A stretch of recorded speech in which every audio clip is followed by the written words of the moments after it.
Good evening, everyone. I'd like to welcome you to tonight's Hookup with Real Estate call. We have a very special guest, Brian Briscoe, and we'll talk a little bit more about that in just a few minutes. I want to share our vision, which is to create a community where aspiring and early real estate investors succeed through top-notch education, skills development, and solid investment opportunities.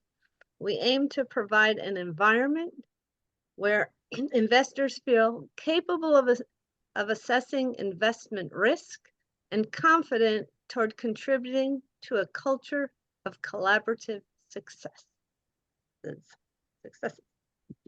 All right. There are a few ways that you can stay connected to us.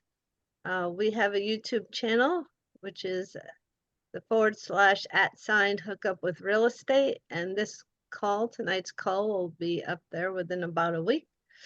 And we also have a Facebook group where we can do community shares. So it's facebook.com /groups /hookup with real estate. We have some great news that you'll be able to get 12 more opportunities to join our monthly Hookup with Real Estate Masterclass live in 2024 and learn from 12 more exceptional real estate investors.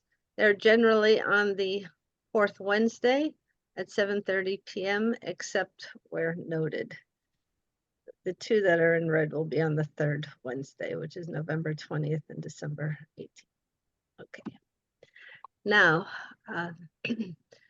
you can learn about our story and other 27 other women or 26 other chapters in a book that I helped write called Real Women in Real Estate, and it's available for $2.99 on Amazon, or I can send a soft cover for $17. And today, we are sponsored by Learning Strategies, and starting today, they have a free 5-day paraliminal event. Now, para means beyond, and liminal means like limits, conscious limits. So this is, you listen with headphones on, and they have 50 different types of training that you can listen to, the abundant mindset, to loving yourself. It's really good stuff. Letting go of old limiting beliefs. And I'll share that link in just a few minutes. Okay, Ken, would you please read the disclaimer? Yes, you did hit the record button, right? I thought I saw that, right? Yes, I did. Okay. We appreciate you attending the Hookup with Real Estate Masterclass presented by co-hosts Kenneth and Donna Hook. The content we provide is strictly for educational purposes and not intended as legal, financial, or investment advice. Remember, participation in this program is at your own discretion. Real estate markets are subject to change and can be dynamic. Neither Hookup with Real Estate nor its representatives will be liable for any outcomes resulting from the information provided. Seek professional advice before making any real estate or investment decisions. By attending, you consent to this event being recorded and understand that internet security is not absolute. Thank you. And would you please read the quote of the day? Yes, success does not depend upon making important decisions quick, but it depends on your quick action on important decisions. Anonymous. Thank you. So now I would like to introduce our very special guest. Brian Briscoe is the founder of Streamline Capital Group and a full-time apartment investor with ownership interests in over 1,600 units, totaling $140 million in assets. He is a multifamily coach and mentor, the director of the multifamily educational community, the Tribe of Titans. He is the host of the Diary of an Apartment Investor podcast, and he's retired from the U.S. Marines after 20 years of service, and thank you for your service. Please help me welcome Brian to today's Hookup with Real Estate Masterclass. And I will stop sharing my screen and then we'll get started. Thank you for joining. All right. Okay. Thanks for having me. You're welcome. So Yeah. let's just talk a little bit about your history. How did you get into real estate and apartments? That's a fun question. I remember for some reason I just reminded myself of this, but I kind of completely forgot about it. But when I was about 8 years old, 9 years old, my parents had a house built, for the family. It was growing family, and my parents decided to build instead of buy. And I remember there were a bunch of magazines at the time, magazines with like floor plans and different house plan, just like the pictures of the exterior of the houses with the floor plans. And I remember picking those up and just looking through them and just be fascinated at how many different ways you can build houses, and with the diagrams and whatnot. And at one point I thought I wanted to be an architect. I think I went through, like most kids, several different careers. But fast forward several years, my friends and I used to talk about what is now called flipping houses. We had this great idea that we had a lot of ideas, to be honest with you. But one thing we kept on coming back to was real estate. We tried buying a couple of houses by ourselves when we were like 20. And at the time it was really hard for a 20-year-old with no credit to get loans. So this was like mid 90s at the time. If we would have waited 8 years, we could have gotten as many loans as we wanted, but we didn't know that. But long story short, it was always something that interested me. And I did what everyone else said to do. You go to school, you get a degree, you use that degree to get yourself a good job and whatnot. And that was my track. But I think on the inside, I was always a little more entrepreneurial than that. I was always kind of looking for those types of things. And I did want to be a college professor at the time. And to be a college professor, you've got to get a PhD, to teach at most schools. That's kind of like the entry point. It's a little bit more than just a 4-year degree to teach college. So I got my bachelor's degree, got my master's degree, did pretty well with those, and finished top of my class both times. But started a PhD program, and I was 3 weeks into a PhD program when the terrorist attacks of September 11th happened, right? So that was something that really changed the direction of my potential career there. Yeah. And I promise I'm just getting to to interrupt you for 1 second, being from northern New Jersey, I remember that we remember that day very, very well. So go ahead. Yeah. And I was in Minneapolis. I was born and raised in Salt Lake, which I probably haven't mentioned yet, but went to University of Minnesota for a PhD program. And like I said, I'd been there for a total of 3 weeks. Moved from Salt Lake to Minneapolis, and didn't know anybody at the World Trade Center. Didn't know anybody that lived in New York. Or anything like that. And the Pentagon was also hit. Obviously, I didn't know anybody there, but in a way, it really kind of lit a fire under me. And it was just like, I need to do something, right? So ended up going and talking to a Marine recruiter, and a little while later, going active duty. And at the time, I think it's kind of funny looking back, but at the time I had one of the last things that I did before getting in was make sure that I could get back into college, So I still have a letter from the University of Minnesota that guaranteed me readmittance after my I think it says my tour with the Marines is finished. I mean, it was basically an open-ended letter. And it's probably a little late to try this now, but I always thought it'd be fun to fly to Minnesota and just show up at the math department and say, hey, I'm back. You still got that seat for me, and just see what happens. Probably worth a plane ticket, but I don't know if it's worth my time just for a good laugh like that. But anyway, that's So I originally signed for 3.5 years in the Marine Corps, and ended up doing more. So 3.5 years later, I was in Okinawa, Japan, able to get out. And the honest truth is I really wanted to get out. And I ended up serving for 20 years, but at the 3.5, 4 year mark, I wanted to get out. But the idea of, I've got 2 kids at this time, I had 2 kids at the time, and the idea of trying to get a job and, orchestrate some sort of soft landing out of the Marine Corps from the other side of the world was a little bit daunting. And I put my finger on one job, in the Marine Corps. And a lot of times, you put in your top 10 list of where you want to get assigned, and, they end up giving you something that's not even in your top 10. You're just like, oh my goodness, but this time I put my finger on one job, and I said, if I get this job, I'll stay in. And lo and behold, I got the exact job that I wanted. It was like, okay, and it was, I would be working at San Diego State University. You remember, I wanted to be a college professor. And so this was being a college professor without the risk, without finishing the PhD program, without, having to go find a new job. It was in the ROTC program, and I would teach one course a semester or quarter. I think we were semester systems.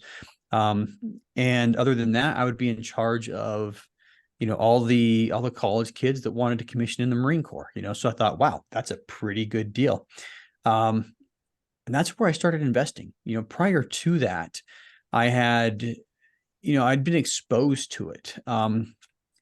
Looking back, I was the administrative officer at a Marine unit. And as the administrative officer, I had the seal, which means I could notarize stuff. And I remember a guy came in and he's like, hey, I need you to notarize a bunch of loan documents. I'm buying a house. I'm like, all right, cool. And I'm like, didn't you just move here? He's like, yeah, I just moved here. I'm like, why are you buying a house? You just moved here, and I had zero concept of the idea of renting. And he explained to me, he's like, yeah, my brother and I do this every couple of years. We pitch in, and, he was a little older than me. I was, 26, 27 at the time. And he was in his 30s. He's like, yeah, my brother and I do this a couple of times. It was like their third or fourth time. And I notarized all the documents, but that really got my mind working, and really got me thinking about the possibilities. And I really wanted to buy a house. And so, moved from Okinawa to San Diego in 2006. And I started looking in San Diego to buy houses, and I'm so glad that we didn't, because 2006 was probably the worst time to buy. Not quite. 2007 was probably the worst time to buy. So instead of buying a house, the plan was, buy a house, move into it, live in it for 3 years. And then when I moved from San Diego, turn it into a rental, right? That was the plan. And so we got there, we started looking at the prices. And I remember, a 900 square foot apartment at the time was like $400,000, $450,000, $500,000. And it was a lot more expensive than I could afford, and what we could afford was like the smallest of places in the not nicest of areas. So very reluctantly, we decided to rent, but we kept on looking to buy just in my hometown of Salt Lake. So in 2007, literally at the market peak, I bought my first rental property. And fortunately it cash flowed, so we didn't have to worry about valuations or pricing or anything like that. All we had to worry about was, one check comes in, one check goes out, and it was, there was usually a little bit of money, more than what we're paying on our mortgage. And that worked out well. And the market crashed and property value started sliding. And that's when we pulled the trigger in San Diego. So we bought a house in San Diego. But, long story short, I started buying single family homes, and I started seeing the equity build up. It took a couple of years, started seeing the equity build up, ended up buying another house in DC a little bit later. But I realized, okay, you got cash flow, you got tax advantages, you have equity, you've got, all these advantages to owning real estate. And it was awesome, and I decided that I wanted to be able to scale it. And that was the next step for me. And this was, probably 8-10 years after the fact, 2015, 2016 timeframe, that I started thinking, okay, I've got a handful of rental properties that are doing well. And how do I turn this into something that's life changing, instead of just this little trickle of income, and started doing a lot of educating myself and trying to figure out exactly how to do it. And I landed on multifamily. I decided that, one thing that was a little bit daunting is I spreadsheeted everything, and I decided, what's my number? How many properties do I need to be able to have the income that I wanted? And the answer, believe it or not, was way too many. And I mean, that was the answer. It was way too many. I'm just like, oh my gosh. I want to say it was like 80. And, I don't think I had like super extravagant, ideas of income. It's not like I wanted to have like a $2 million passive income. I think I was looking just for like 200,000, a year, not a month. And I used a representative property in my hometown, and I thought, okay, if I buy this one right now and I rinse and repeat, I'm like, oh my gosh, and so that really got me thinking about alternative strategies, because I was looking at the traditional way of buying. And when I say traditional, what I mean is you come up with 20% down payment and you buy something on an 80% LTV loan, you put some renters in, and you do it all over again. And with my salary at the time, I figured I could probably do 2 a year. If my wife starts working, maybe I could do 3 or 4. But long story short, I was already I was 40 at the time. I'm 47 today, just to give you an idea of where things are. But I was 40 at the time, and I'm thinking, man, I'm going to have to keep on working another job, and my wife's going to have to be working. We're going to have to put in all this effort so that when I'm 65, I'm like, there's got to be a faster way, right? And so I discovered multifamily, and the appeal to me was, you can buy 10 units under a single roof. We just bought 43 units under a single roof a couple of weeks ago. But I looked at multifamily as a buy one, get one sale, or buy one, get 10, buy one, get 20 sale. Because when you look at what it takes to purchase a single family house, you got to spend a lot of time looking. All right. Now, with single family house, there's just a lot more inventory, right? But you got to spend time looking. You got to analyze. You got to do some negotiations. You got to get it under contract. And then once you get under contract, you perform due diligence and inspections and everything else. And you arrange for financing and funding and all that other fun stuff. And turns out that's exactly the process for buying a multifamily property, right? Exactly. It's the I was same just thinking process. that, yeah.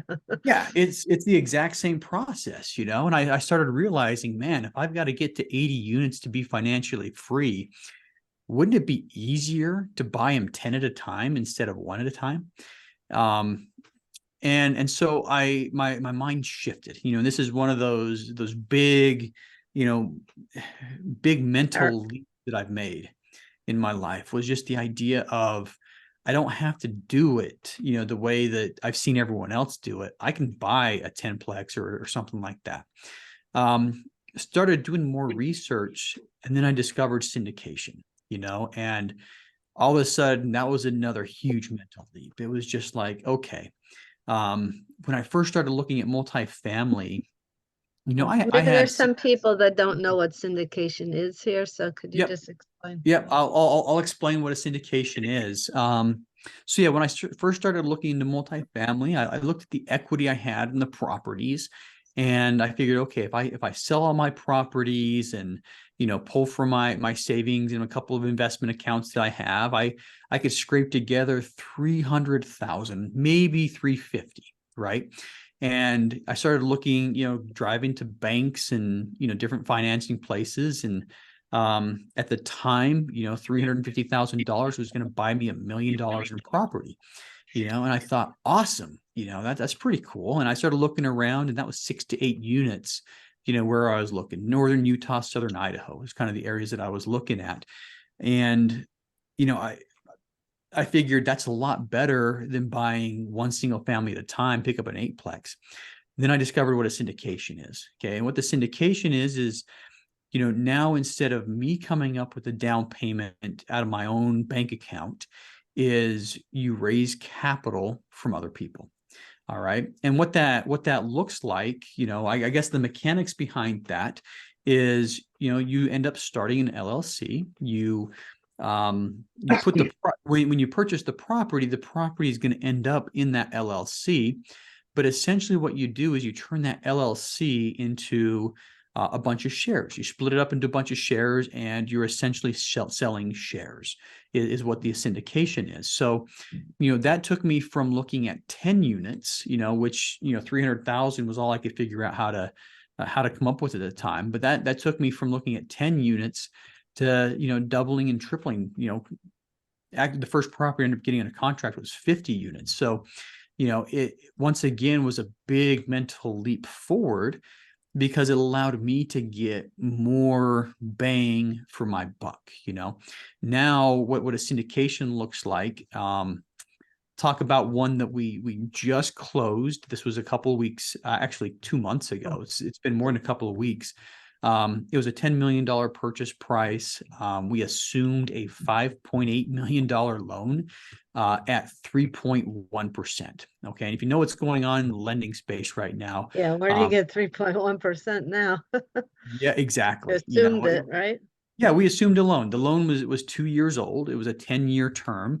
And most multifamily loans are on, 5, 7, or 10-year terms, which means you have to refinance it, before the end of that period. So we had 8 years left on the term, which is a long time, in the multifamily space. So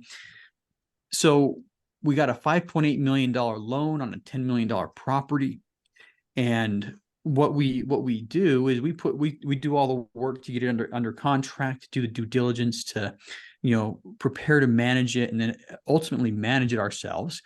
But we go out to other people and we present them with an investment opportunity. So we create a win-win scenario by making an investment opportunity. So we ran the numbers and we said, okay, we want to have this much money set aside for reserves. We want to have this much set aside for, different small it was a fully renovated property, so we didn't have a huge renovation budget, but we are going to have to reblack the parking lot soon and do a couple other things. So we figured we needed a certain amount of money, and the final number was $5 million. We needed $5 million in cash to execute our business plan. All right. So I put in 100,000, and a couple partners, matched me with that number. And we started going out to everybody and just, hey, we've got this great investment opportunity in real estate. It's downtown Salt Lake.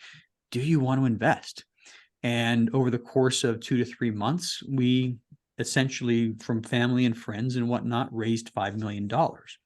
So, that's what the syndication is. All right. So now I'm going to backtrack, and I'll finish with my story. And then we've got some, five things that I'll definitely cover about the process.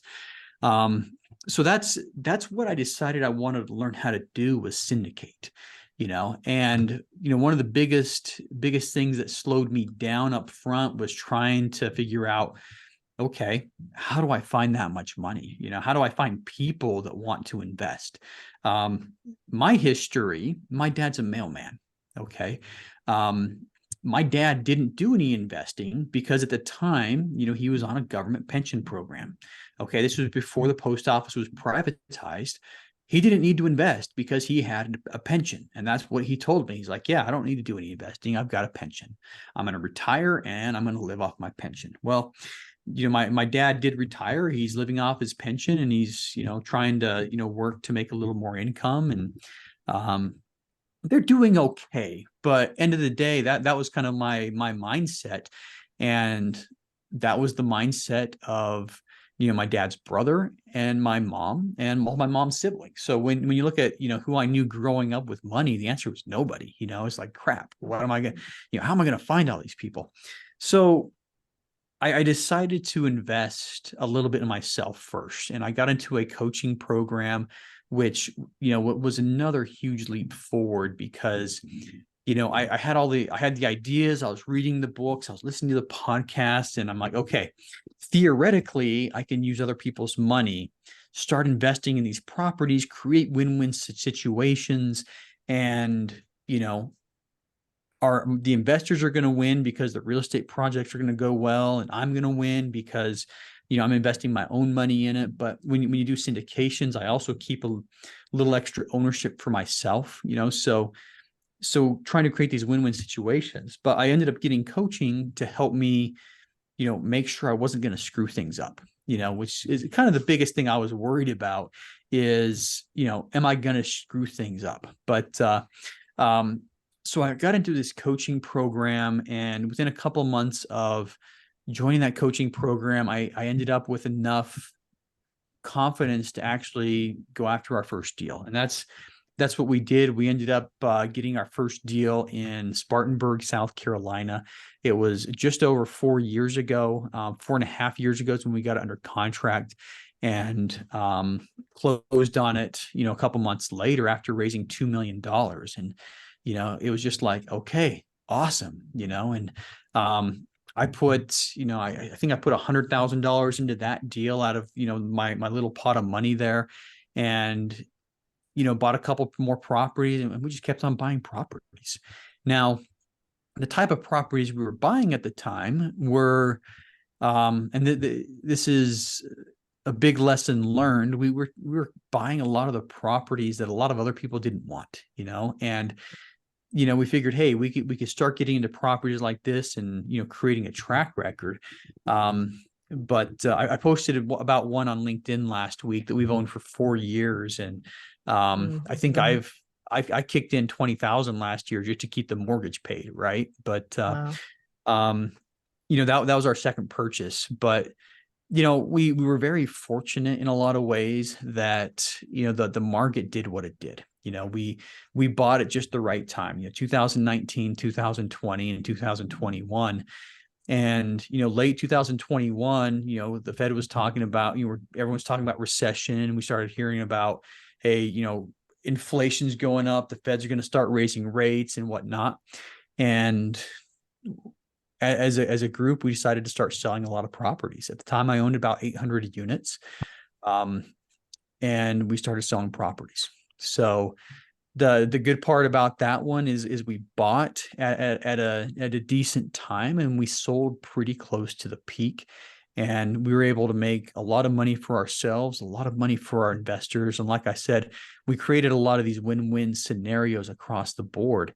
And 2022, I decided to leave the company that I'd co-founded. I kind of glossed over the details, but I had a couple of partners. We started a company of our own, and you know, ended up with 700 units together.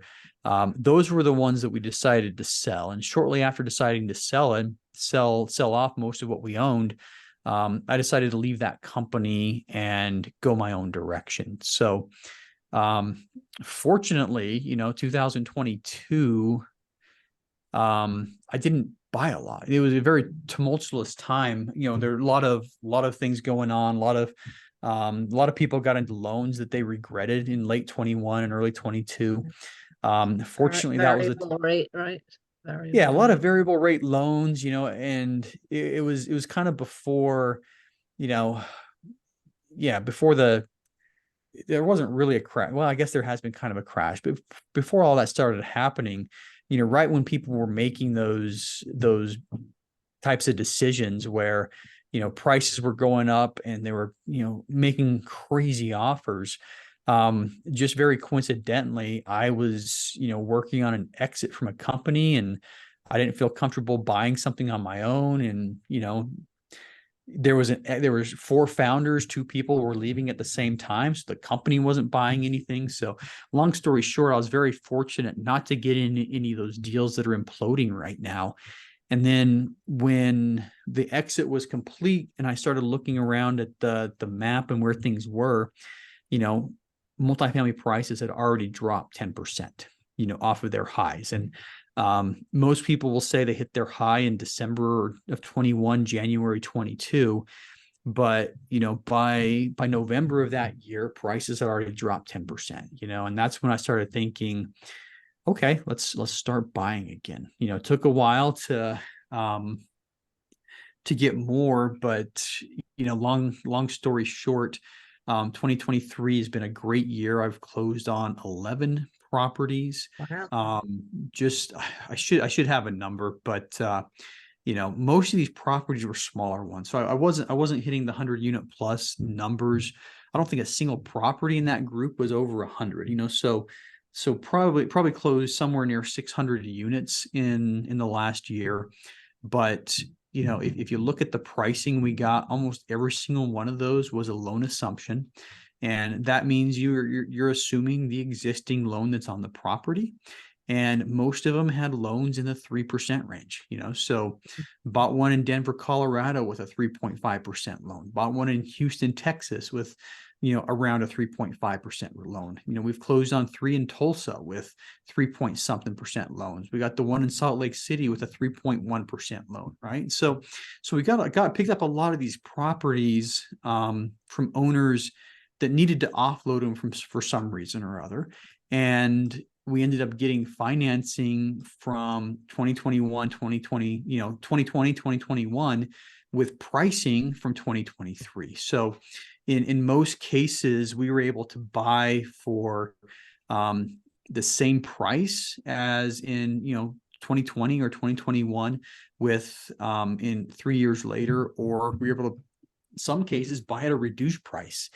Kind of crazy thinking that you're buying a property for less now than somebody paid for it 2 or 3 years ago. But come to think of it, it's not that crazy if you've been through a couple of cycles. I remember the second investment home I bought was 2008 after the crash, and we paid a lot less for it than the previous owner did. But so yeah, our property dropped $180,000 in value in 2008.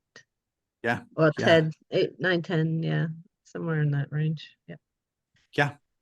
And when the properties I bought in 2007, 2008, they ended up sliding. I didn't time the bottom perfectly.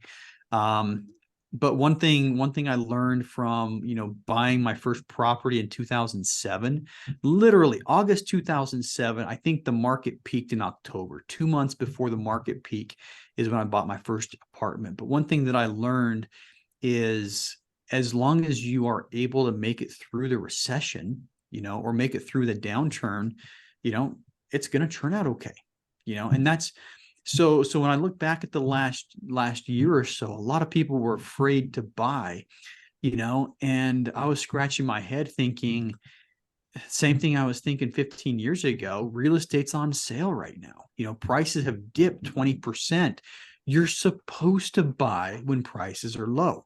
I mean, that's the whole buy low, sell high philosophy. Yeah. That's what you're supposed to do. And, everybody's like, I don't know, man, right now, the interest rates and but yeah, long story short, ended up picking up a handful of properties this year because prices have gone down. I don't think my net worth has seen a big bump over a year. I think every property that we purchased kind of countered some of the other ones that we had that had gone down in value. But I'm assuming, this is an assumption. I'm assuming, okay, everybody's saying even the Fed's saying they're going to start lowering interest rates in 24. And when the interest rates start going down, I think real estate prices are going to start going up, and one of the things about a syndication is, out of these 1,600 units that I've had ownership in, and I mean ownership, I didn't own them completely. I've had a lot of slivers of ownership. All right. The smallest sliver of ownership I have is about 1%. The largest sliver of ownership I have in a single property is 20, so I'm somewhere between 1 and 20% in all these properties. But assuming the values of real estate, start going back up soon, I think I've made more of an impact to my net worth in the next 2 years, in the last year, than probably in the previous 40, by how many properties we picked up and how many of these slivers of these appreciating assets. And buying low as far as pricing and assuming loans has really helped us to be able to do it with a lot less risk, so that's essentially almost up to where we are, in present day. But also in 2023, I founded another company. I told you I left the other company that I was with, the other partnership that I was with, co-founded a company called Streamline Capital, and decided to focus on my hometown. So it's kind of a full cycle. I always wanted to get back to the Salt Lake area, and I retired from the Marine Corps, and I'm back in the Salt Lake area now. And so I co-founded, I founded, I didn't co-found it. There's no co about it. It's 100% me. Fortunately, what all these properties have done, like I said, every time we syndicate, I'm putting a little bit of money in, somewhere between, I think the lowest I've couple of these I've invested $0. But I try to invest 50 to 100,000 in each one of these. I wasn't able to do it at first without, selling off everything I owned. But, after coming full cycle on several of these properties, I began the year flush with cash. We sold a couple of properties in January. We sold a couple late last year. And, so I started hiring people, and I've got 2 guys that are working for me full time.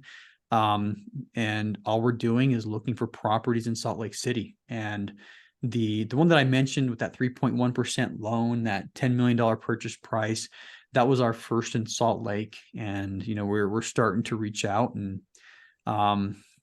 trying to get that next one under contract so we can keep on closing and buying more and more deals in 24, 25 and beyond. So that's where that side of the business is at right now. Also this year, going back to what I wanted to do a long time ago, I've always enjoyed teaching, which is why I wanted to be that college professor. So I also started a coaching business a lot in multifamily as well. So essentially, how do I spend my days? It's all revolves around multifamily. I'm either coaching people how to buy multifamily, or in the process of buying multifamily myself. So those were I guess my biggest wins for 2023, founding a company, buying a couple of properties, and then starting a coaching business. So that essentially brings us to today, December 27th. Incidentally, my daughter number 2 got engaged today. So Oh, there's some congratulations. good news. Yeah. So she Good is, news. yep. My oldest is married. Daughter number 2 is engaged. So, anyway, that brings us to where we're at today. Any questions? I mean, so far it's been really my story. We're getting into the meat and potatoes here soon, but any questions on how I got to where I'm at, or Yeah, I have a question for you. When you first sold your single family homes, how did you did you have to Take pay all distributions. taxes? What's oh, that? so you're saying about taxes? Go ahead, Ken. Yeah, or could you do a 1031 exchange, or how did you handle that? Well, we didn't need a 1031 exchange because of how we bought them. All right. So we bought them, we moved into them, and we moved out and turned them into rentals. Now No, the question, hold on, let me back. Yeah. So when you actually sold them and rolled into syndication, how did you do that? So if you're familiar, there's like a 5-year look back that the IRS has on capital gains. So if you've lived in a property for 2 out of the last 5 years, you can exclude up to $500,000. Now, this is married filing jointly, my wife and I together. Well, the being active duty military extends that 5-year period to 15. Okay.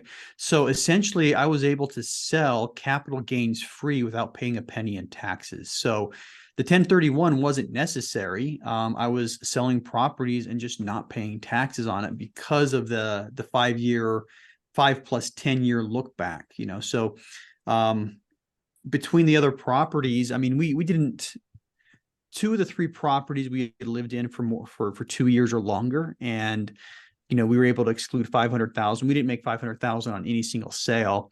And the one that we didn't live in for 2 years, we lived in for long enough to be able to exclude all the capital gains. So, yeah, no 1031 required, just taking advantage of, you know, some of Uncle Sam's laws, you know, very friendly towards real estate investors, and fortunately, very friendly towards active duty military personnel as well. So, so yeah, we sold those, netted, you know, each one of the properties, and like I said, there's 3 of them, ended up with about 100,000 each in the bank when, you know, the dust all settled.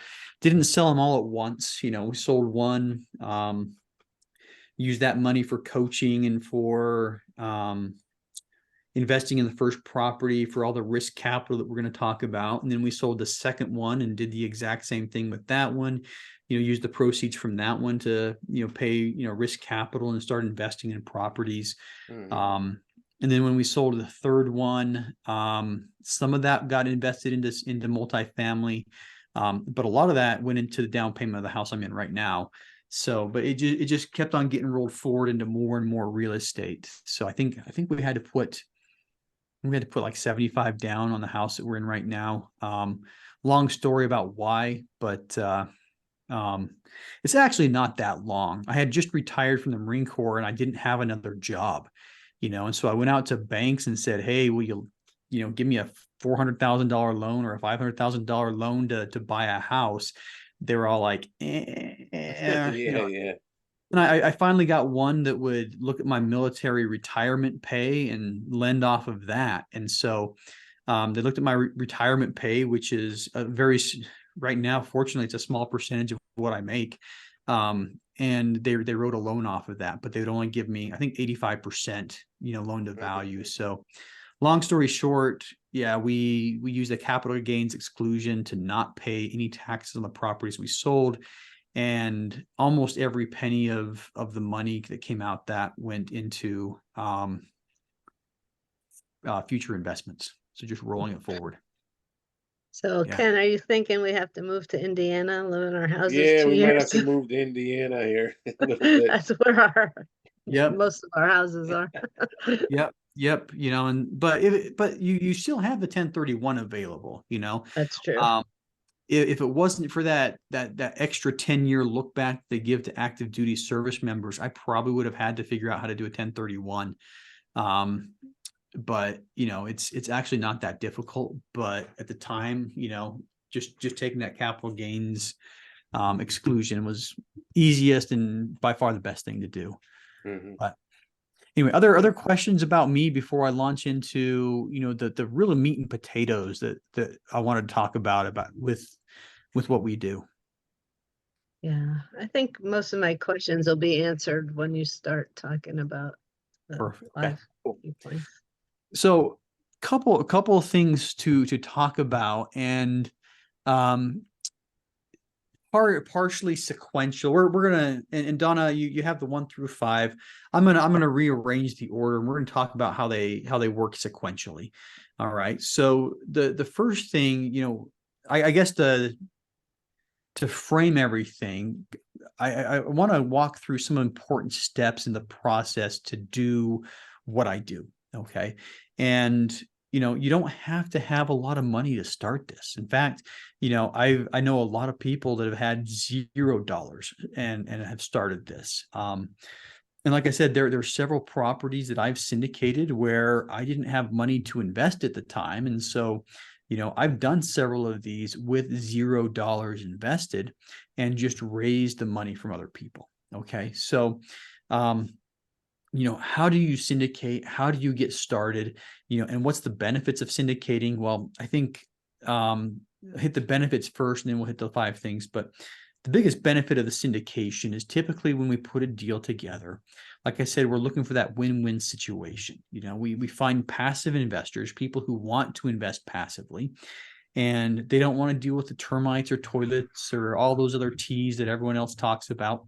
I don't even know what they are because I never manage the properties.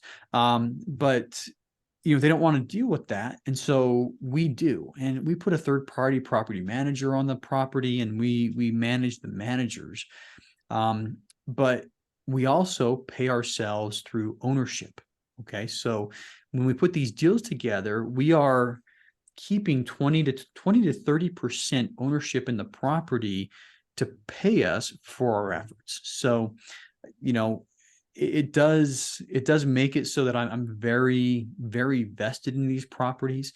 And so, when the property does well, I do extremely well.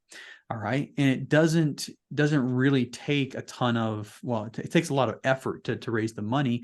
But, I think the amount that you can make from the syndication is asymmetrical. It's not anything like working a job. It's a little more risky, and it might take 5 years for you to make all that money. But I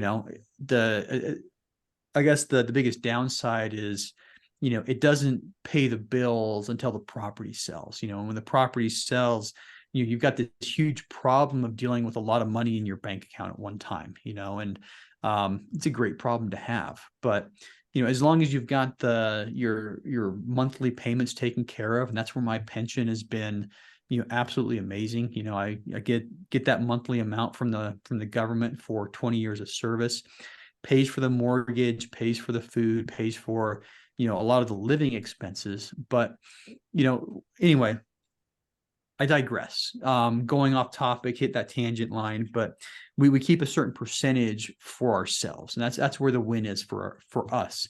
Now, what do we have to do to get that? First thing is finding a deal. All right, and it's a little bit more than just finding a property for sale. There's a lot of analysis that goes in it, underwriting, and it's a full process because we have investors, and starting out, we didn't, but, when we started out, we were starting to talk to people who were investing at the same time that we were looking for properties. And we started realizing that most people that wanted to invest in real estate were looking for similar returns and about the same thing. Okay. Most people, want to double their money in 4 to 6 years, and so we had to find the type of deal that would double somebody's money into 4 to 6 years. Right. And so, and to convince people to invest with us, we had to learn how to run the numbers and make projections into the future. So, finding the deal, there's a lot that comes into that.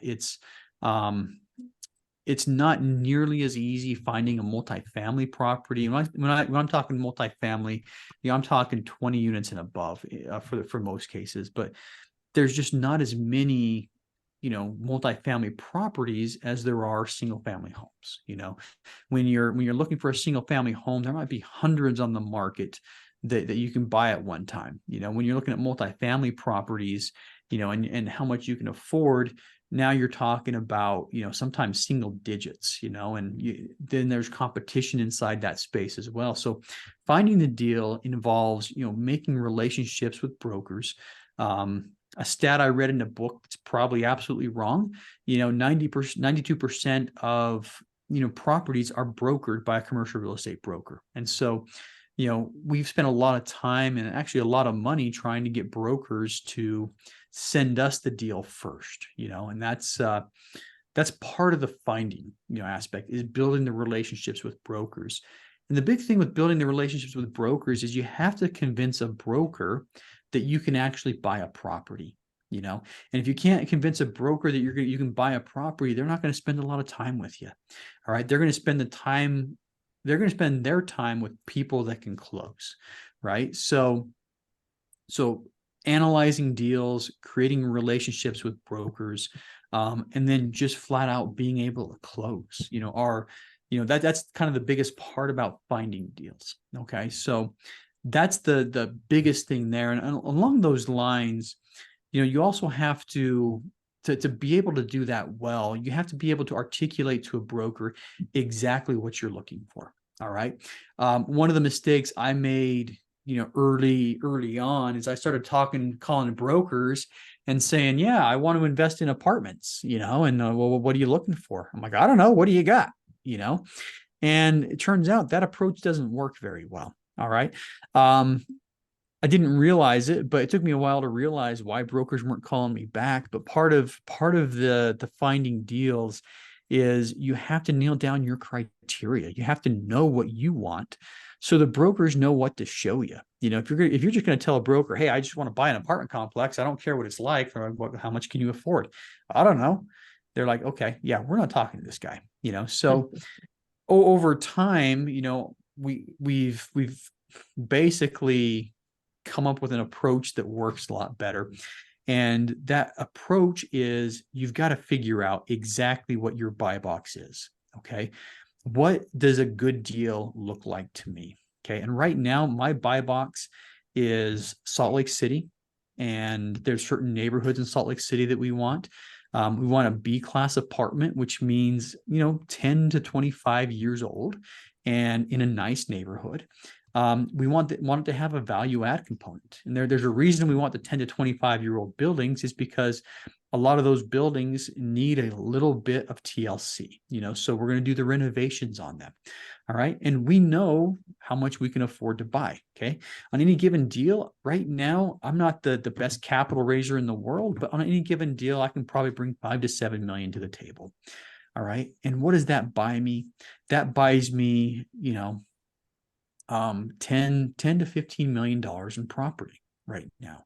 And so when we're going to the brokers, first, we're looking at brokers that are exclusively working in Salt Lake City and the surrounding area.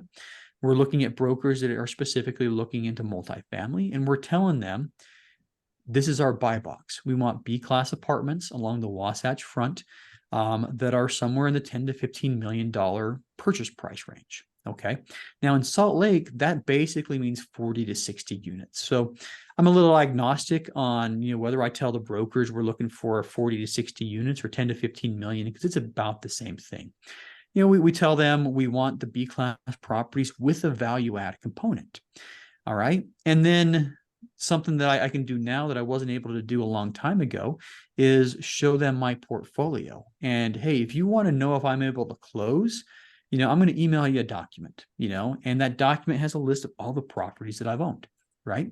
So statement of real estate owned is what it is. And they see that statement of real estate owned, they're like, okay, this guy can buy, he knows exactly what he wants, and he's got a lot of experience buying similar sized deals. And that's what really is key in finding the properties. Number one, knowing what you want, knowing how to articulate it, and then finding the people that can provide that to you. And in this case, it's the brokers, right? So then of course, we do all of our, we got a spreadsheet with, about 500 million tabs that I pay somebody to develop for us. But anyway, it's I call it the gonculator. I've got 2 degrees in math, and I do understand exactly what works, but I think my patience level over the last 20 years has dropped. So I don't want to spend more than 3 minutes looking at the spreadsheet. So, it's got this dashboard up front that I take one look at and say, yep, you did a good job. It looks like it's a good deal. But anyway, long story short, that's the finding deals. All right. Second thing I want to talk about is, oh geez, which one goes next? There's so many. Asset management has to go last. So, okay, once you find the deal, we're going to talk about key principles second. Okay, so I guess the question that might naturally arise is, okay, great, you have experience now. You're sending them this document with all of these properties on it. What if I don't have that? Okay, and guess what? I didn't have that when I started. Okay, so what if you don't have that and this is what you want to do? Well, find somebody that will let you borrow theirs. Okay. And a lot of times in the industry, that person is called a key principal. All right. Now, out of the hundreds of units I've added to my portfolio this year, in the vast majority of them, I came in the role of a key principal.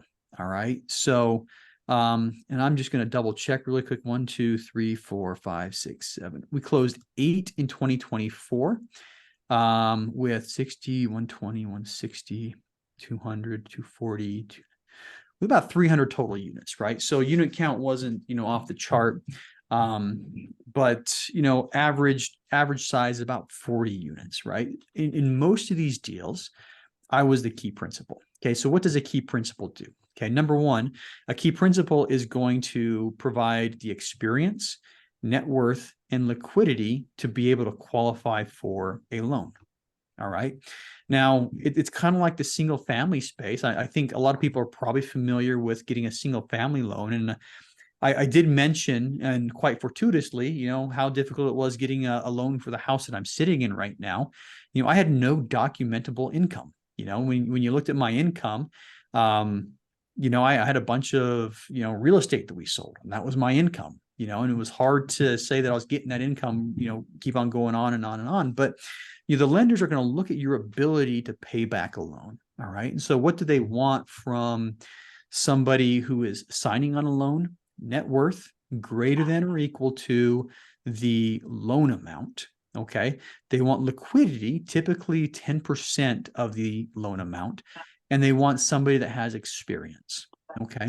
So on 7 of these 8 properties, I've come in as the person that provides, a combination of the net worth, the liquidity, and the experience for somebody to be able to get these properties, not just under contract, but to qualify for the loan to be able to purchase the properties. Okay.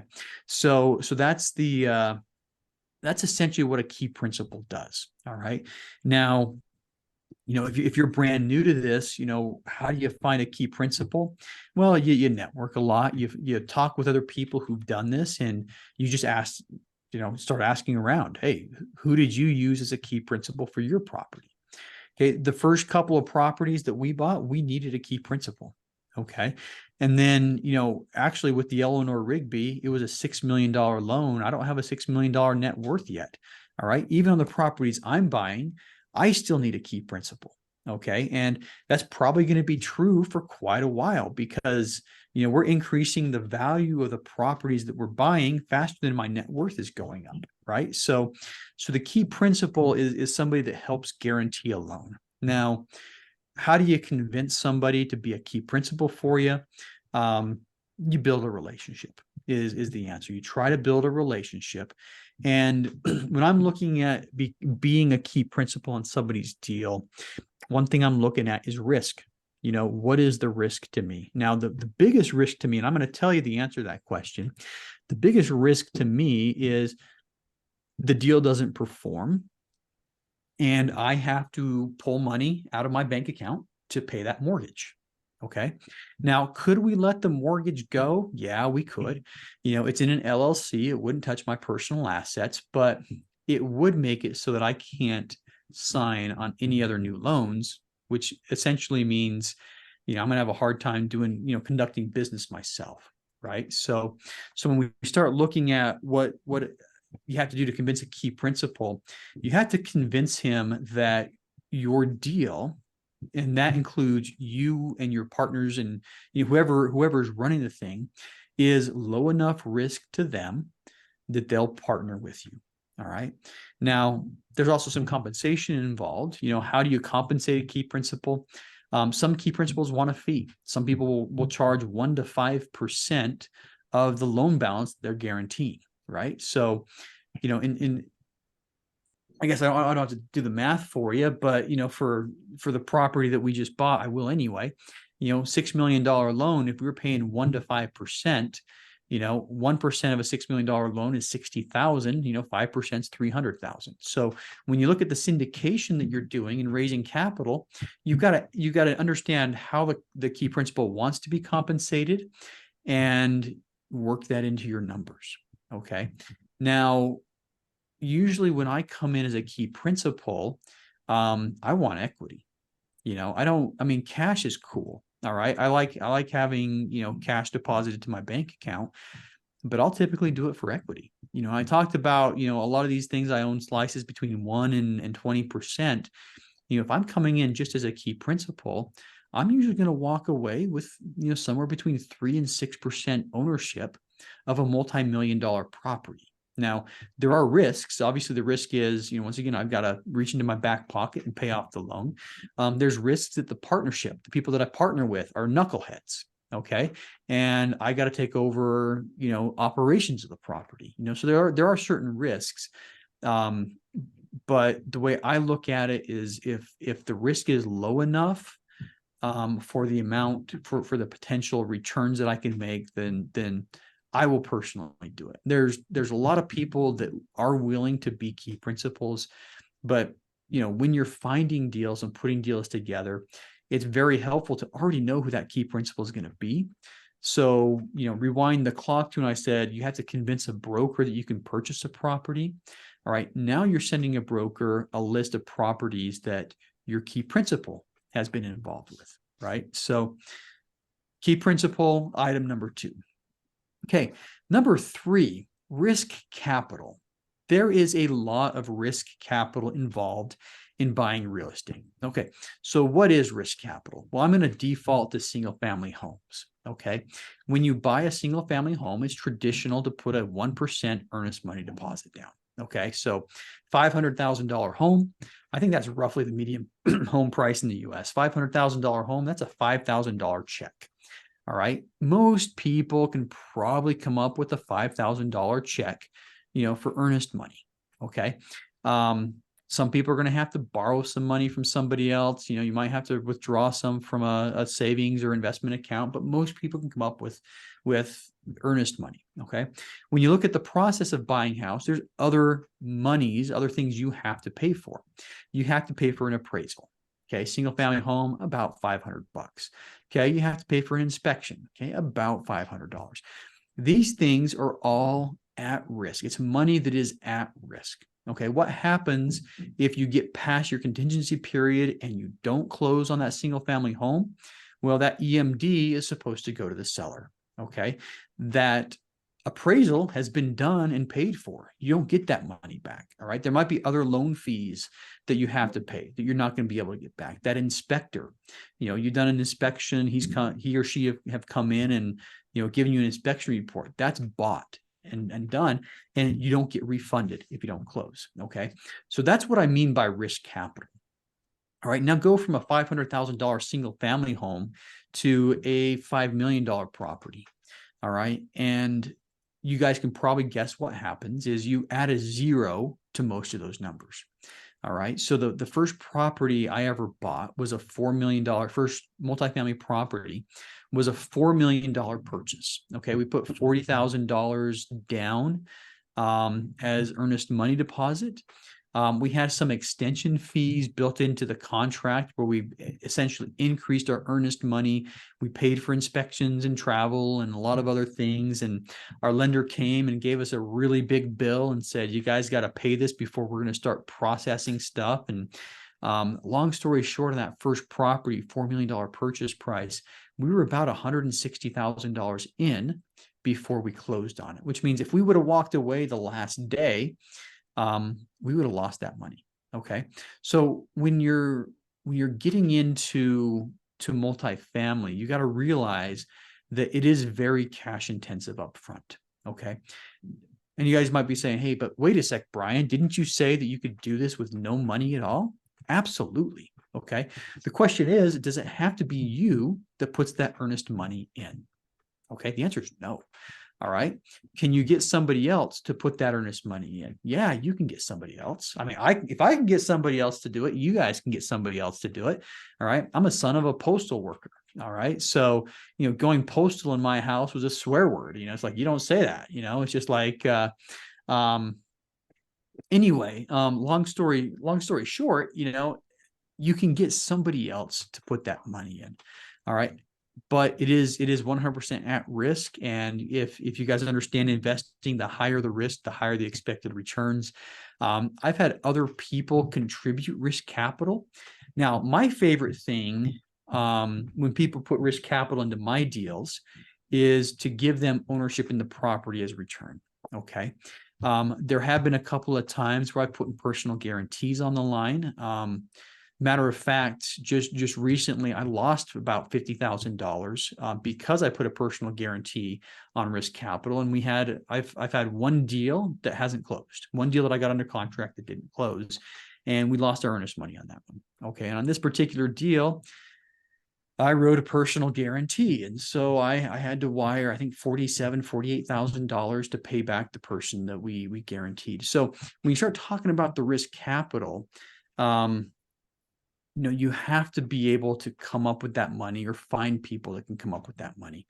With the last property that I closed, let's see, out of the properties that I closed this year, I put money towards risk capital on the Tulsa portfolio that we just bought. We've actually bought 3 out of the 5. We still have 1 or 2 more to go. We might not buy the 5th one. There's fire damage that ends up being a little bit more than we wanted to deal with. I put, risk capital money towards a property in Charlotte that we bought, and I put risk capital money towards the property in Salt Lake City. All right. The Salt Lake City property, $10 million purchase price. We had $400,000 in risk capital in that deal. 100,000 is mine, 125 is mine, 175 is somebody else, 50 is somebody else, and then a lot of other people put in 5,000 to 10,000 each to be able to hit that number. So, so that's an important point, that you can split that risk capital over multiple people. The risk capital. Yep, you can absolutely split the risk capital, and if you want to break down just the Salt Lake property is the one that's most fresh on my mind. The real answer is about 380, so I rounded it up to 400,000, but we had $150,000 as hold on a sec. We had 200. Okay. Trying to remember our numbers on this one. I think we had 150,000. Yeah, it was 150,000 earnest money deposit that we had to pay. Okay. So that started everything out. We had $100,000 extension fee, brings us up to 250. And I think we ended up doing another $50,000 extension fee, brings us up to 300. We had 60,000 that we paid the lender, and then a lot of other money that we put out of pocket. Now, those Can numbers you explain what an extension fee is for some? Oh, yeah. So when you put a contract, typically when you put a contract in for a multifamily, it's a 60-day contract. All right. But it's hard to get everything done in 60 days. And when you're dealing, I'll talk about raising capital next. Sometimes raising capital ends up being a little bit slower. Sometimes banks, they don't move fast. All right. They move extremely slow. And sometimes you might put your application for a loan in as soon as you get a property under contract, and 60 days later, the bank's like, yeah, we're not ready. Right. So typically you have a 60-day contract, but you can build extensions into the contract. And it is traditional to put a fee along with any of those extensions. All right. So you might have $100,000 earnest money deposit when you get the property under contract. Every time you extend the contract, you are putting more earnest money towards the property. Okay. So maybe you start with 100,000 and then you have to get to an extension. Maybe you're putting another $100,000 in for that extension. Every time you have to extend that contract, it is going to cost you. All right. Now, most of the time you can negotiate those extension fees to be part of your deposit, meaning they will apply towards the purchase price. If you extend things too long, the owners might get, very impatient and just say, yeah, no, we're just going to take that fee and we're done with applying it to the purchase price. But so it adds to the risk capital. So that the more you extend a contract down the line, the more money you have on the line and the more exposure you have to lose, right? So with the Eleanor Rigby, we extended a contract twice, which was, more than I wanted. I figured we were going to have to do it once. I said we ended up doing it twice. So earnest money of about 100,000. I think the first extension fee was about 100,000. The second extension fee was probably 50 or so. Then we had a $60,000 fee for the lender, and that had to be paid up front. And then we had a lot of other fees. We paid for marketing. We had to pay our attorney, every month. for the hours they billed, but we ended up with about 370, 375 in our risk capital pot that's spread between a handful of people. Gotta sneeze. All right, bright lights. Okay, it's not coming. As soon as I start talking again, it's gonna come though. All right, we're going to proceed, and if it comes, it comes. Anyway, so that's the risk capital. The next thing is the raising capital, right? And this is probably one of the more difficult things for somebody who's doing this for the first time, is raising the money. You know, if you're doing it for the first time, you've got the added difficulty that you're doing it for the first time. Okay, so number one, you don't know how to do it, but number two, if you're doing it for the first time, you don't have a lot of experience in managing multifamily. Therefore, people are going to be reluctant to invest with you, right? So it's kind of that double-edged sword right there. But, you know, how do you raise capital? There are some SEC regulations. We're going to pretend that they don't exist for a second, but you basically go out to everybody you know and let them know what you're doing. That's how you start. Okay, you tell everybody what you're doing. One of the most common responses I had when I was trying to get people to invest in my first deal was, I was active duty. I'd been active duty in the Marine Corps for 18 years at the time. And one of the most common responses was, wait. You want me to invest in real estate? I thought you were a Marine.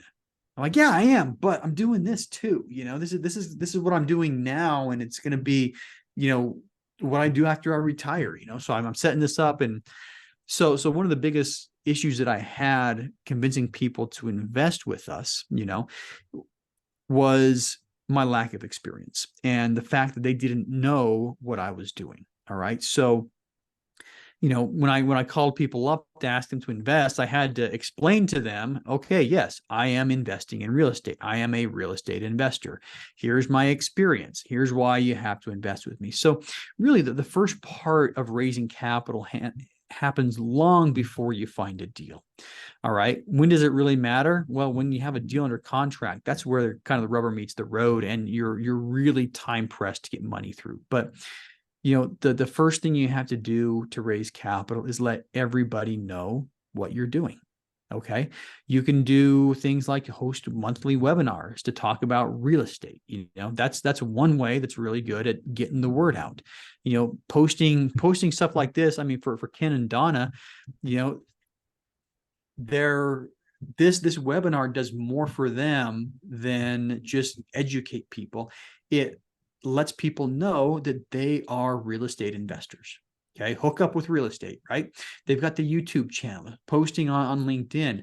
So before you raise money, you have to change the narrative on yourself. You have to get other people to see you as a real estate investor. Okay. And once I was able to change the narrative and have everybody look at me as Brian, the real estate investor, and not Brian, the Marine, all right, it was a lot easier to start getting people to invest with me. All right. And I've been doing this for almost 5 years now. I've been posting on LinkedIn. I've been doing a podcast. I've been doing webinars. I've been doing a lot of these things. And I get people reaching out to me all the time saying, hey, Brian, I've got $50,000.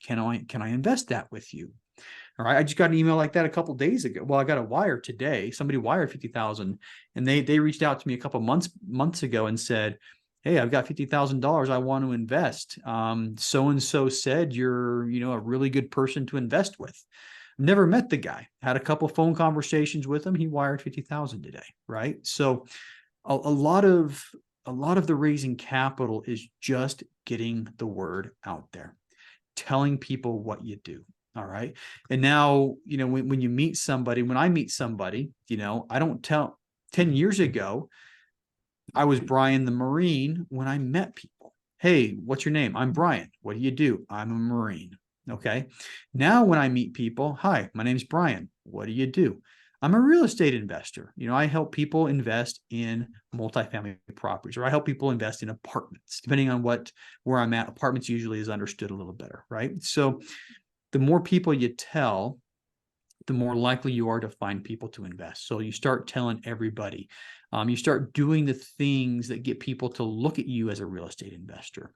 Okay. Like hosting webinars, like starting a podcast, like posting on social media, or, going to meetups, going to these local RIAs where other people are investors. If people start seeing you at the RIAs, they're going to start looking at you and say, oh yeah, he's got to be a real estate investor because he's going to these RIAs. Or if you show up to work and you start talking about real estate, oh, she's a real estate investor because she's always talking about real estate, right? Yeah, and So just to help people who don't know what a RIA is, it's a real estate investment association. yeah, I guess it would have to be association. Yeah, so you do the things that real estate investors do. And you tell people what you're doing, and eventually they start seeing you as, Karen, the real estate investor, Jason, the real estate investor, Clifford, the real estate investor, Donna, the real estate investor, right? So once you turn that corner, it's just a matter of, getting on bigger and bigger stages. Okay. What do I mean by that? Figuring out how you can get your name, your content, your brand in front of more and more and more people. Okay. And that's really the secret. It's more of a marketing problem than anything else. Okay. You do have to have some credibility. Okay. To convince a lot of people to invest, you have to have some credibility, or you have to partner with people that are credible. But it really becomes a marketing problem. How can I get my name and what I do in front of more and more and more people? Okay. The free way to do it is hosting webinars like this. You don't have, you do have to spend a little bit of money on your Zoom membership, okay, to be able to host a webinar like this. All right. But a lot of the promotion, you can do a lot of the promotion for free. You can start a YouTube channel for free. Okay. You can start a podcast for free, right? So many things you can do without spending money that, falls into that marketing category that you can do to start getting your name out there. You can be a guest on other people's podcasts, and in most instances that is free. Some of these really big podcasts, the ones that are like top of the charts, some of those podcasts you actually have to pay to get on, but yeah, end of the day, how do you start raising capital? That's really a marketing problem more than anything else. All right. Now, once you have a deal, once you've found that deal, okay, once again, it's still a marketing problem. Hopefully by the time you've gotten a deal and you're starting to raise money, people in your network already look at you as a real estate investor. Okay. And they know you as a real estate investor. And now you can start pitching your deal to people. Okay. SEC considerations. I'm not going to go in whether this is like a 506B, Reg D, 506B, or 506C syndications. There's nuances there. Learn the nuances before you start raising money. But essentially, it's always okay to reach out to people that you know and say, will you invest in this property with me? Okay. That's always okay. All right. When you start getting, into that gray area is when you start reaching out to people you don't know. Okay. But yeah, once you get that property under contract, you start reaching out to people, and it's still a marketing thing, so we create pitch decks. We do webinars to discuss the marketing opportunity. All right. And we keep track. We have, I pay a lot of money for a CRM, a customer relationship manager, and email marketing tools. Right. So, most of that stuff you can do from a regular Gmail account when you're starting, or any account you want, whatever .com you want to go with to start an email account. You can do most of what I'm talking about at a very low price. Excel spreadsheets got me a long way in this game, keeping track of, first name, last name, phone number, email address. Okay. Anybody who was interested, and then I had notes. Excel spreadsheets go a long way. I ended up putting Microsoft Outlook on my computer because that had more tools available to me than a regular Gmail account. Okay. So I had Microsoft Outlook and Excel. And that got me to probably property number 5 or number 6 before we invested in something that cost a little bit more money. But yeah, raising capital for your apartment deals, starts with telling everybody, keeping track of who's interested, and then keeping in contact with the people that are interested. Okay. If I talk with you today, I don't put a deal in front of you 6 months from now, there's a good chance you're going to scratch your head when you see my name and say, who was Brian? Where did I meet that guy? But if I can find a way to keep my name in front of you, whether it's on LinkedIn or Instagram or Facebook or through my podcast or going on webinars or, getting your email. Okay. It's really easy to ask. I mean, this is something that I think I was afraid of doing up front, but it's so natural. You talk to people about investing. If somebody expresses interest, okay, ask them, hey, can I get your email address so I can notify you when I have one of these really, really good deals that I'm talking about? Guess what? If they're interested, they're going to say yes.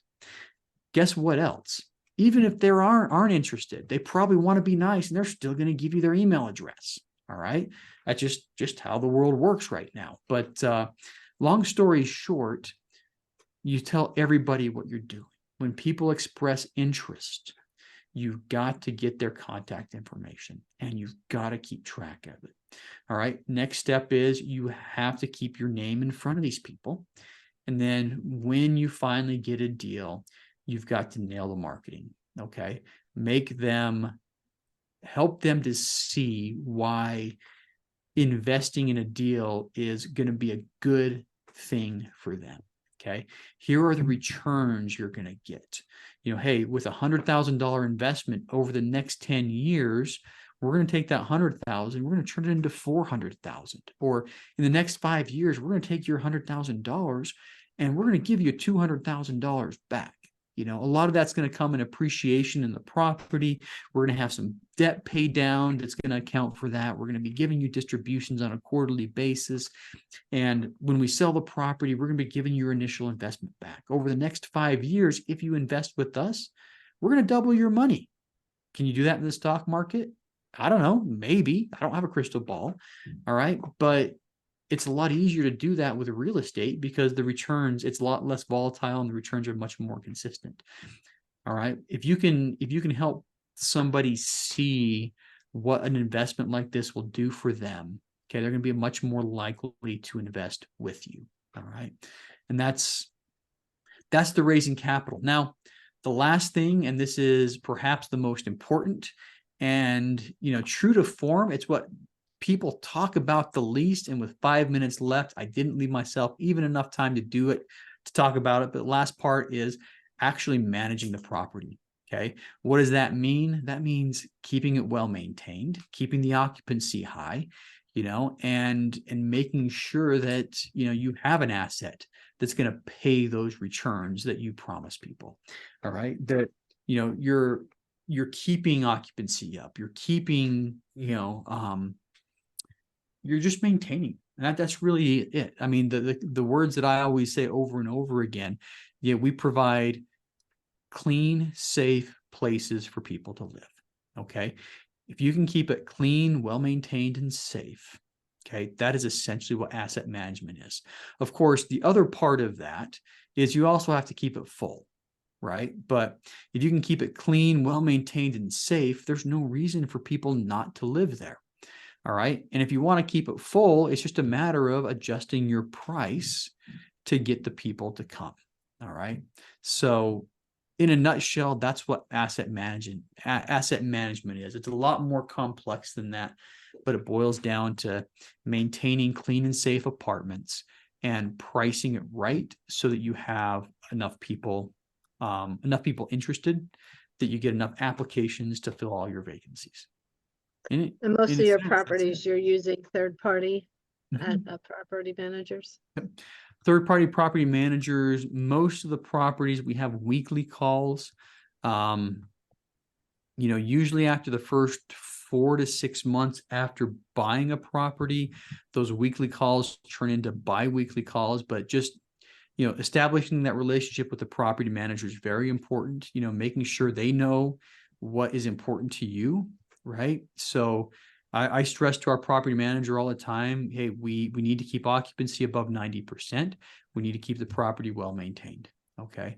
The last property we bought, that I bought, the one that, you know, not the one that I was just a loan guarantor on, but you know, it's in a downtown area. And if you've ever lived in a downtown area, there's lots of people downtown. Okay. Dense areas. You know, one of the biggest concerns that a lot of our residents have had was security, you know, so we hired a security guard. All right. Unfortunately, we've got, you know, enough income coming off that property every month to be able to afford a security guard. Right. So we hired a security guard, and that's helping with the perception of security. Right. So, yeah, just that one thing is probably going to be worth, you know, 5 times what we pay for it, because once again, clean and safe. Okay. This side is, we're emphasizing the safe. We are keeping the property safe, and we are making sure that security is that car is parked right in front, once again, downtown property, right? So it's a 4-story building. It's just outside of the core downtown area, but 4-story building. But we have that security guard park their security patrol car right in front of the building. Okay, so people going in and out can see it, and we make sure that they are very visible. Okay, they're not ever sitting down during their shift. They come in for 4-hour shifts, you know, so we keep them roving. And that's one thing that we're adamant about, is that people see them. And so part of that clean and safe, you know, once again, I wish I was a marketer. I should have been a marketer. I should have gone to college for marketing, because that's what I do more than anything else. Is everything we're doing has something to do with marketing. We are making sure our tenants see that security guard is doing their job. Okay. And they see that they are present, and they know who to contact. Okay. The security guard that we have, it's a company that provides security, but they essentially have the same cell phone, same phone number every time they show up to the property. So I don't know how they do it. They all bring the same cell phone or whatever, but you know, if somebody has a security issue, they call that company. And during certain times, during, you know, daylight hours, we have a physical presence, but we have a security patrol that'll stop by 3 times a night at varying intervals. But if our tenants ever have a problem, you know, they've got 2 options. They can call the security company, or they can call the police. All right. But Yeah, no, it's anyway. a big deal, because the property we got, we just had a sex offender, believe it or not. We had just ousted, you know, because of a complaint. Yeah. And, you know, then one of the tenants had filed a report with the police. And so we had to take very quick action to get them out. Yeah. Yeah. I mean, you do stuff like that, and, you know, it is unfortunate. And sometimes, you know, things like that put a black mark on the property, but if you do nothing about it, that's a bigger black mark. You know, if as an ownership and a management group, you deal with it quickly, you know, people see that. And that's the reputation you start getting, is you take care of the problems. You don't just ignore them. All right. I mean, we've owned this downtown Salt Lake property for a couple of weeks, and I have a draft letter that we're going to send to everybody. But basically, we're telling them what we want them to already see. So everybody's going to get a copy of this letter, and it's going to say, hey, we care about your security. Okay. That's the number one thing, you know, poll of all the tenants. That's the number one concern they all have, is they're living downtown and they're worried about security. And we want them to know that it's our concern as well. And we want them to know what we're doing. Okay. They should be able to see the security guard. They should be able to see that patrol car parked out there. If they don't, all right, we're gonna tell them that's what we're doing. If they don't see that patrol coming by 3 times every day, we're gonna tell them it's there. All right. We're installing new security cameras. All right, we're gonna tell them those are there. You know, it's like, hey, we are installing some new security, an entire new security system. The security cameras, there's 4 at the building right now. We're going to have 6 total, you know, but, you know, we're taking down old cameras. We're putting in new state-of-the-art security system inside, and we're going to tell them about it. Okay. And once we tell them about it, they're going to be able to look out and say, oh my goodness, there is a new camera there. Look at that. So we want our tenants to see what we're doing. And part of this, like I said, it's marketing. It's marketing 101. Okay. What do we have to do to make sure our tenants understand what we're doing? Okay. Make things as visible as possible and tell them. All right. That way it's like, oh, I didn't know they were doing that. And then, during business hours, they walk out, look around. Oh, there is a guy or gal in uniform, walking up and down the sidewalk or walking through the building or walking around the parking lot, okay. Oh, hey, yeah, there, I have seen that car parked out there, things like that. So we're telling the tenants everything that we're doing. And we're making sure that it's as visible as possible. And that goes a long way to creating not just clean and safe, but perception is reality. Okay. We are also creating the perception that we are maintaining everything, that everything's clean and safe. So sometimes you have to tell somebody that we're keeping the apartment clean and safe before they realize that you're keeping it clean and safe. I'm the type of person that, my wife could say, hey, Brian, did you see that this morning? I'm like, what? It was on the counter. No, I didn't see it. And then sure enough, walk upstairs. Oh yeah, it is on the counter. Oh, and I put my, breakfast bowl of oatmeal right on top of it, but, until you tell me, I don't see, I'm the type that completely misses that stuff until you tell me. So anyway, that's what we do for asset management. It's not just the relationship between us and the property management company. It's also, making sure that we are creating that relationship with the tenants. Communication. I am writing a letter to these guys in my own first name. Okay. It's not, it's like, it starts out by saying, hey, my name is Brian and I represent the ownership group. Okay. That's how I'm starting it out. It's not like, hey, I own these properties, hey, my name's Brian. Okay. Not Mr. Human. Yeah. I'm a human. Okay. And I've got a couple different drafts that I've used. I have 2 adult daughters that live within them. Well, they've both moved in the last couple of months, but I would say 6 months ago, they both lived within 2 miles of that apartment. Okay. Now they're about 4 and 6 miles away from this apartment, but I've also lived in downtown Salt Lake City. So, different various versions talk about, hey, I've lived in downtown Salt Lake City before. I get it. I am from this area. I'm not a New York group. I'm not a Chicago group. I'm not a group from Los Angeles or Miami that comes in and buys apartments in your backyard. This is my backyard too. Okay. So what we're trying to tell these guys is we are locals. Okay. Your building is owned by locals. And we are going to treat this, okay, like it's the apartment complex that my newly engaged daughter lives at. Nice. So, yeah. Anyway, that's asset management. And something else that you guys should know about me is I never finish on time. So that's okay. Do you have time for anyone's questions here? I do. I do have a couple minutes for questions. I did promise a little girl dollar store. My youngest is 8. My oldest is 24. That's the range I have right now. But yeah, I do have to take a girl to the dollar store tonight sometime. So maybe 5 or 8 minutes. All right, we'll have fun. Ken, any questions you want to ask? I'll let some other people if they have them first, because I already asked earlier. Cliff, Kate, any questions?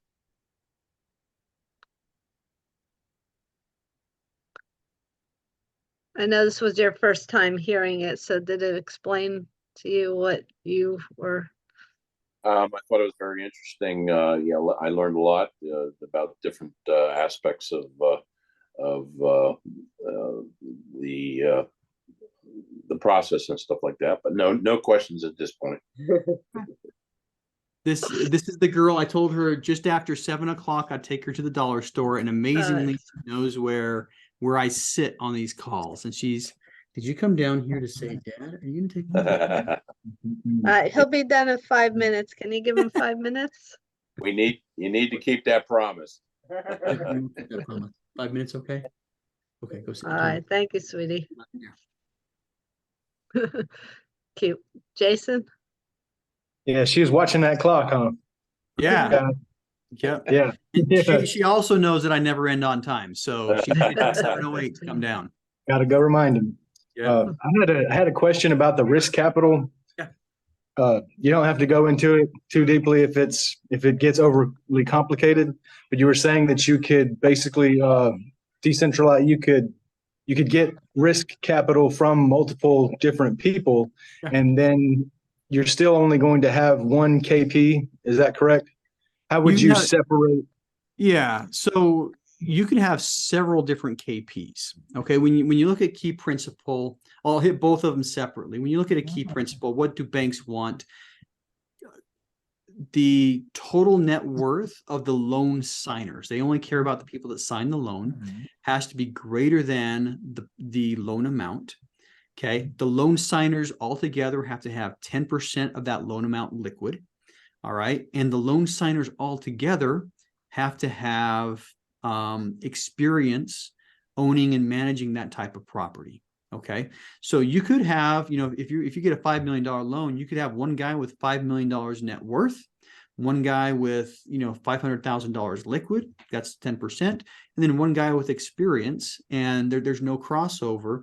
Or you could have every single one of them with a little bit of each. So as far as key principles, there's not like a hard and fast rule on how many. All right. Once you get to too many, the lenders are going to tell you. They're going to be like, dude, that's just too many. All right. We've been told by lenders, like, you've got to take some people off that loan. And most lenders will kind of point people out and say, this guy's not contributing much and this guy's not contributing much. All right. These three are the ones we want on the loan. All right. So that's the key principle. As far as the risk capital, on this last deal, there's two people that signed the loan. All right. The two of us have about 75% of the risk capital in. All right. Now, this is my deal. I found it, so I felt like I had to put a lot of money into it. The other guy, we partnered together, lots and lots and lots of times, and he knows the deal. All right. He knows what percentage I'm going to give him, and so I pick up the phone. Hey, his name's Kyle. Hey, Kyle, I got a new deal. You want to be in on it? He's like, yep. What do you need from me? How about 100K risk capital and signing on the loan? He's like, all right, cool. All right. Sometimes I get the answer like, I can't do 100 now. I can do 75. All right, cool. I'll find the rest, and that's what he's my first call. On this last one, we found an investor who wanted to put 50,000 in, and we knew we were going to need another 50,000 in risk capital. And I picked up the phone, called him, and I just said, hey, you're planning on putting $50,000 into the deal, right? He's like, yep. I'm like, would you be okay wiring that next week? Because we have to pay for this extension fee. And instead of just getting your returns on the money, I'm going to give you extra ownership. Okay. Normally, a $50,000 investment in that deal would give him about 1% ownership because we raised 5 million, but I ended up giving him like 1.25, so we just gave him additional ownership in the property for essentially wiring that money 2 months early. Now, on the flip side, we could have lost his money. Okay. That is absolutely true. We 100% could have lost his money. All right. But yeah, so that's how we brought this one together. Now there are some legalities about raising capital when you bring other people in to raise capital. And one way I keep us compliant is anybody who partners with us, not the investors, anybody that partners with us and helps run the deal. I require all of them to put $5,000 to $10,000 in risk capital in. All right. And they all wire money. So in this last deal we put together, 400,000 ballpark total risk capital before we closed, spread among about 10 people. But then only a couple have to sign. Okay. Yep. And then two people signed on that loan. Yeah. That's the first I've heard of, like the requirements of a KP team being split amongst multiple members of that team. You know, it's in a way, it's like any other loan. You know, you go to the bank, you know, talk about my kids. You know, my daughter goes to the bank for a car loan. What are they going to tell her? All right. What if I get my dad to sign with me? Okay, we'll do that. All right. I mean, it's kind of the same thing where she qualifies for this much loan and she wants that much loan, right? So she's got to get somebody else to come in. But I mean, theoretically, you could put 3 people on that car loan, probably. I've never tried. But yeah, when you come to the properties, the most people I've had on a single loan was 6. And the lender, that was one case where the lender told us, you know, we originally had more people on it. But that was one case where the lender told us, okay, start trimming this down. Okay. And we ended up with 6 people on there.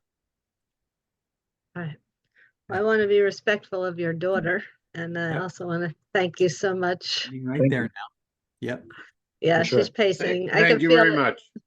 Yep. This was really great worries. information, Brian. Thank you. Thanks, Thank you so guys. much. Yep. No worries. As I Here said, she there'll is, be getting a ready to go. what's going Come on at the dollar store. What do you want to get at the dollar store? Tell them. Stuff is what she whispered in my Oh, ear. stuff. I said Okay. the stuff. Yeah, I like to go to the dollar store for stuff too. We have Yeah. one nearby. Yeah, we like stuff. All right. Well, hey, thanks, guys. Okay, Thank you so Brian. much. Donna, Thanks Ken, a lot, Brian. inviting me, Yeah. and we'll see you guys later. Okay, Okay. thank Alright. you. Thank you. Appreciate it. Bye-bye. Have a great Bye-bye. night and happy New Year, everyone. Yes, Happy- thank you. Yeah.